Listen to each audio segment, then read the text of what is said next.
Bom dia, preciosa! Estamos iniciando aqui o 5º dia. Hoje nós vamos falar sobre vinde e permanecer.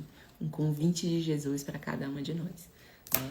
E logo vamos estar encaminhando aqui a live para todas as meninas estarem entrando. O tema de hoje é vinde e permanecer. Vamos falar sobre a graça. Esses dias têm sido muito impactantes para cada um de nós. Temos aprendido. Oi, Márcia, bom dia. Estamos aqui na sessão de lives sobre a jornada da presença, que é um convite para nós estarmos mais presentes conosco e também, com isso, nos conectarmos com a nossa essência, com a nossa identidade em Cristo e vivermos em sua presença. Vamos iniciar esse momento com uma oração. Pai eterno e santo, nós te louvamos, Pai, por mais esse momento, que assim tu possas nos fazer entender qual a tua vontade para as nossas vidas e que nós possamos ter sede constante pela tua presença e estarmos sempre com o nosso espírito conectado contigo em presença real. Em nome de Jesus te pedimos e te agradecemos. Amém. Como de costume, vamos iniciar aqui com um trecho bíblico encontrado no livro de João. João 15 e os versículos 4 e 5, que são bem conhecidos, que diz assim: Estai em mim e eu em vós. Como a vara de si mesma não pode dar fruto, se não estiver na videira, assim também vós, se não estiverdes em mim. Eu sou a videira, vós as varas. Em outras versões fala de ramos. Quem está em mim e eu nele, este dá muito fruto, porque sem mim nada podeis fazer. Que forte esses versículos, né? Fala sobre... Aqui são algumas instruções que Jesus dá aos discípulos, falando sobre as varas, né? Falando sobre permanecer nele. Nós temos visto no decorrer dessa semana o quanto que, às vezes, nós estamos desconectadas de nós mesmas, devido à rotina, ao cansaço. E, às vezes, a gente se perde em meio a tanto caos. E ontem nós falamos sobre guardar o coração. Às vezes nós não guardamos o nosso coração, nós não guardamos as nossas emoções, estamos com emoções feridas, estamos muitas das vezes distante de Deus, distante daquele que Ele quer pra gente. E dessa maneira, como que nós vamos permanecer, né? Então, que nós estamos nesse processo de final de ano, estamos chegando ao final do ano. E o que acontece, gente? Muitas promessas não foram alcançadas, muitos objetivos, né, não foram alcançados. E nós temos a oportunidade de fazer tudo novo. Não é esperar a virada do ano, é começar hoje, definindo o que a gente quer.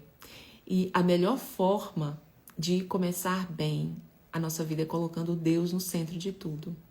Porque, como diz aqui, sem mim nada podereis fazer. Né?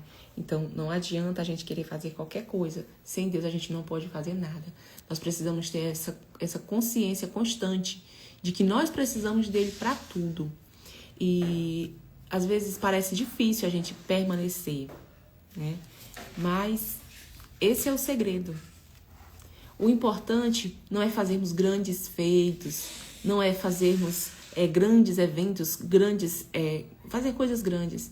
O importante é permanecermos, porque lá em Eclesiastes mesmo fala que o bom não é o começo das coisas, e sim o fim.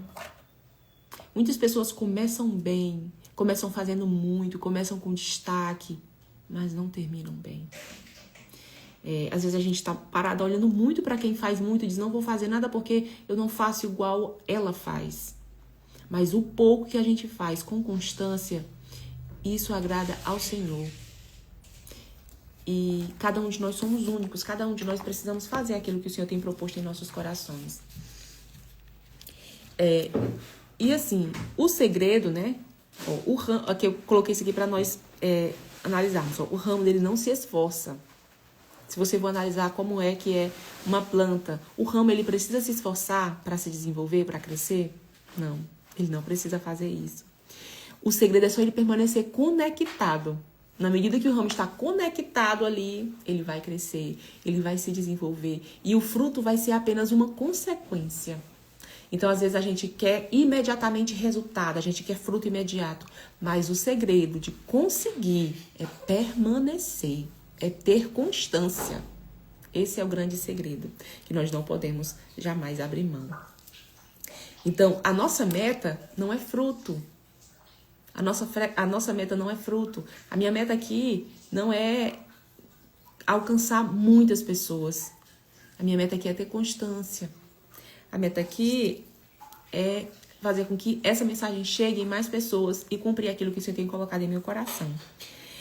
E uma frase que falou muito aqui foi essa daqui, gente, ó, que Jesus, ele não chamou para uma visita, ele chamou para morada.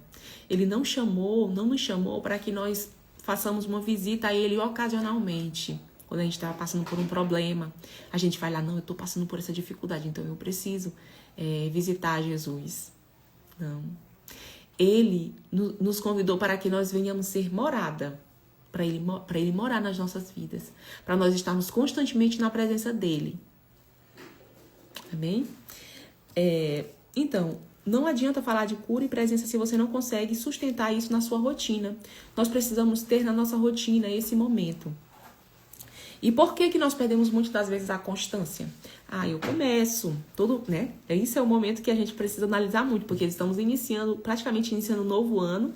E quando inicia-se um novo ano, é um monte de objetivo, é um monte de meta, que muitas das vezes a gente não consegue ter constância. E por que a gente perde a constância? Por quê? Porque a gente não tem um método, a gente não sabe como fazer. Por quê? Porque a gente às vezes coloca expectativas irreais. Eu vou fazer atividade física, eu vou fazer todo dia, eu vou treinar 2 horas por dia. Às vezes a gente tem que analisar primeiro a nossa realidade, o que é possível para nós. Como é que uma mãe de família com 2 filhos vai fazer isso? Às vezes é uma expectativa irreal, né? Nós precisamos partir da nossa realidade. Nós sim precisamos ter sonhos ousados, né? Precisamos sim estabelecer metas.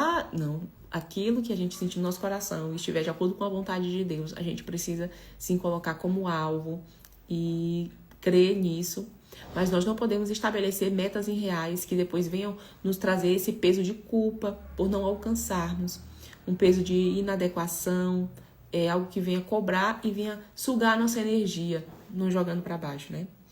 Um cansaço acumulado também. Isso acaba fazendo com que a gente não tenha constância. Gente, até o próprio Deus deixou o exemplo para nós. Ele trabalhou, mas ele tirou um dia para ele descansar. Será que é porque Deus estava cansado?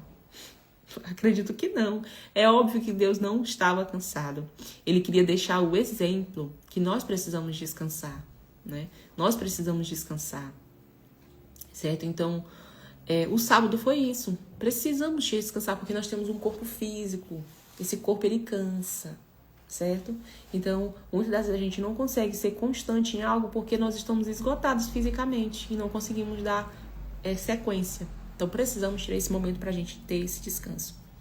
Uma falta de rotina espiritual simples. Às vezes a pessoa começa, eu quero sim ter mais conexão com Deus, quero ter mais momentos com Deus, mas começa estabelecendo uma coisa que é inatingível. Começa querendo, às vezes, copiar aquela pregadora, aquela pessoa que passa horas e horas orando, quero fazer desse jeito. Comece com uma coisa simples, né? Comece lendo um versículo, comprando um devocional simples e acompanhando ele, né? Comece com coisas pequenas, mas constantes, certo? Nós já falamos um pouco sobre essa questão da rotina, né?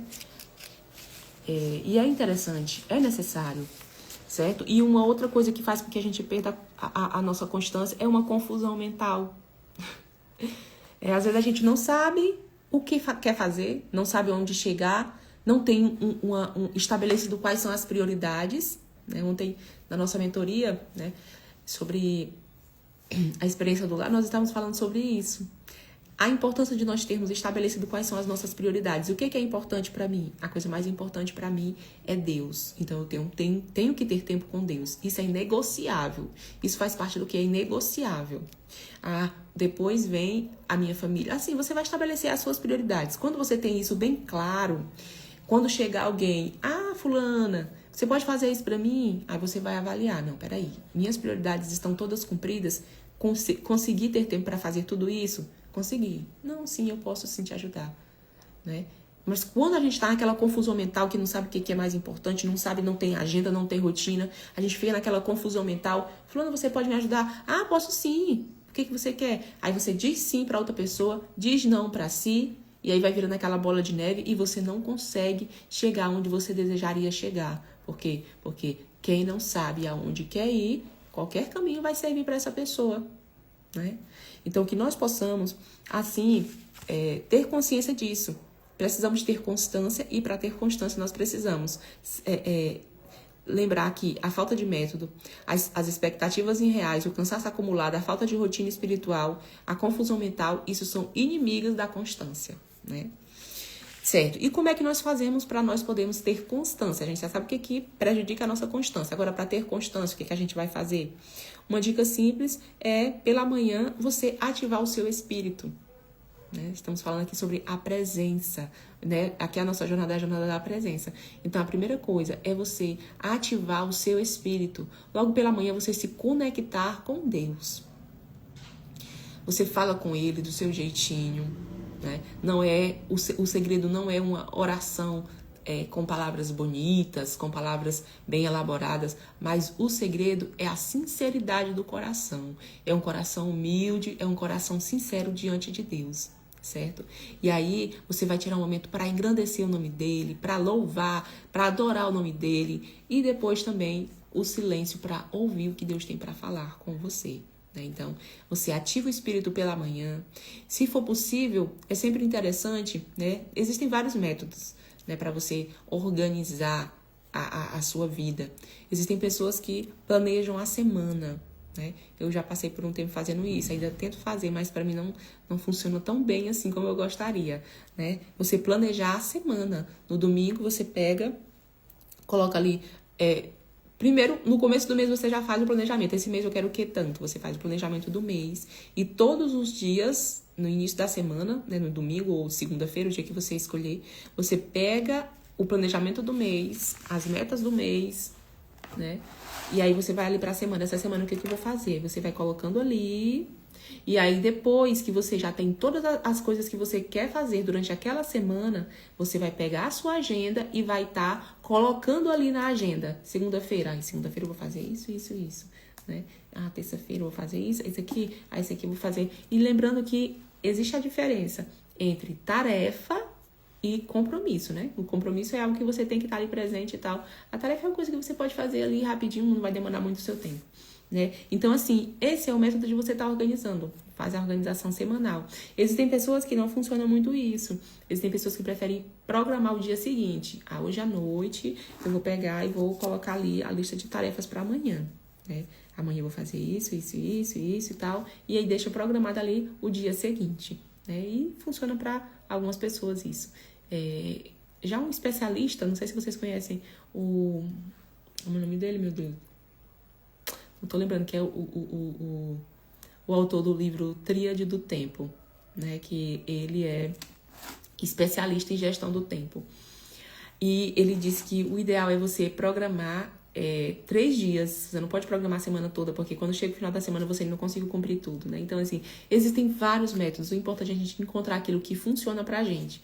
E o que funciona mesmo é começar o dia se conectando com Deus. No final do dia, você pode avaliar se você conseguiu alcançar o que você queria durante o dia, né? No final da tarde, você pode fazer análise de se você alcançou as metas do dia, certo? E no final do dia, você vai fazer uma oração, né? Você vai fazer uma oração pedindo para Deus, eu escolho viver consciente, eu escolho viver leve, eu escolho viver presente, eu escolho viver restaurada, certo? Então, assim, vamos buscar. Se você já tem uma vida constante em Deus, em oração, sabe que pode melhorar. E se você ainda não tem, vamos buscar criar isso, porque é indispensável nós termos esse momento com Deus, para que nós venhamos viver uma vida plena e um 2026 fantástico, né? Nada do que está bom não pode ser melhorado. Não existe nada tão bom que não possa ser melhorado e não existe nada tão ruim que não possa ser transformado, né? Então, assim, nossa realidade, ela pode melhorar sempre. Amém? Então, amanhã nós vamos dar continuidade com o devocional antes de ser filha, filha antes da função. Nós vamos falar sobre a nossa identidade de filhas em Cristo. E que muitas das vezes a gente tem negligenciado, muitas das vezes o inimigo quer deturpar a nossa identidade, né? E que nós não venhamos permitir com que isso aconteça. Vamos agora orar, encerrando este momento, e o convite fica para amanhã. Espero vocês amanhã, tá? Pai amado, Pai eterno, nós te louvamos por mais esse momento em Tua presença, Senhor. Que nós possamos, assim, ser constantes, Pai. Que amanhã nós possamos estar aqui novamente para aprender mais de Ti. E que Tua presença possa ser real em nossas vidas. Que nós possamos, assim, Pai, a cada dia mais buscarmos a Tua presença. E que nós possamos, assim, Senhor, temos a consciência de que nós precisamos estar com o nosso coração presente em cada momento das nossas vidas para que nós venhamos viver aquilo que o Senhor tem para cada um de nós. Nós te pedimos e te agradecemos em nome de Jesus. Amém.